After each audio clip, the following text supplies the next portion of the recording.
9 years ago, an earthquake hit Haiti, killing over 300,000 people.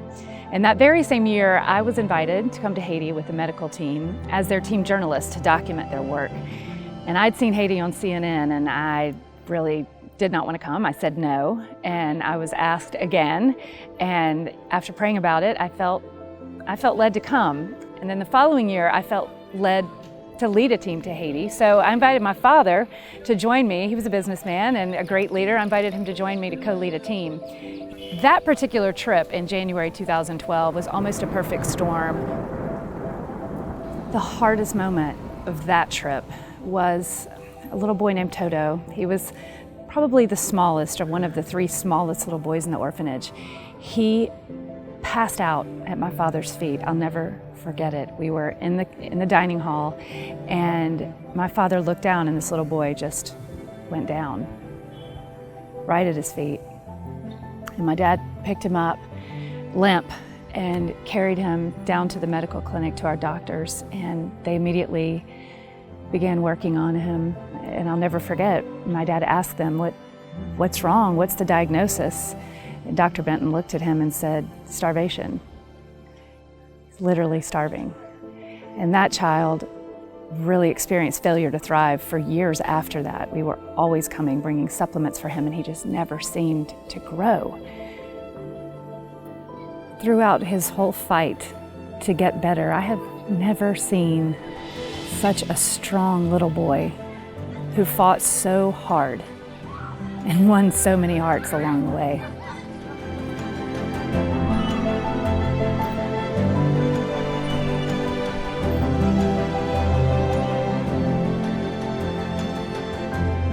Malnutrition is just one of the things that these kids deal with in Haiti.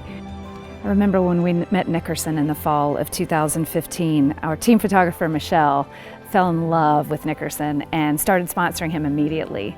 And she was on the team that came back, the next team that spring, and when we got here, Nickerson was so sick.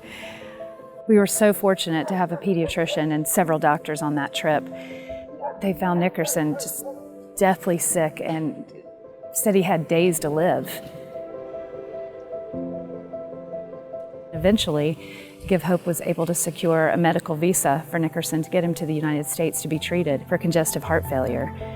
And today, that little boy is thriving, he's growing, he spends his summers in the States with Michelle's family and has such a bright future.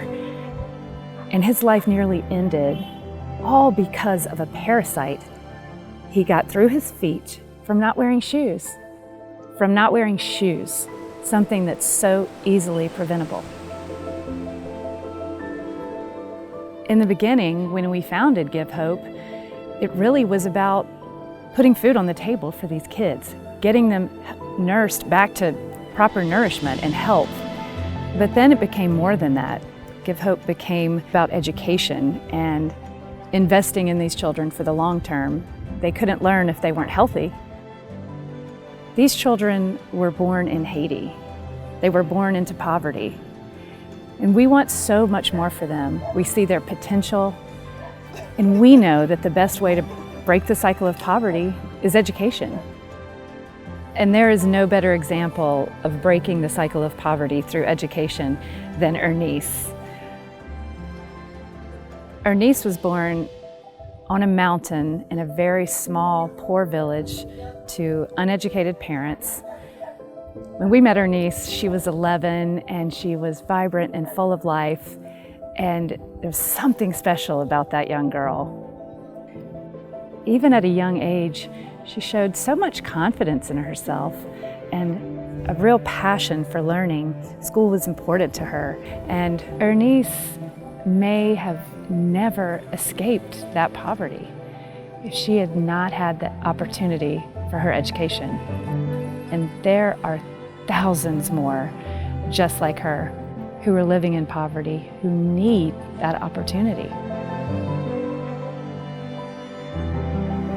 It is our responsibility to invest in these children's futures.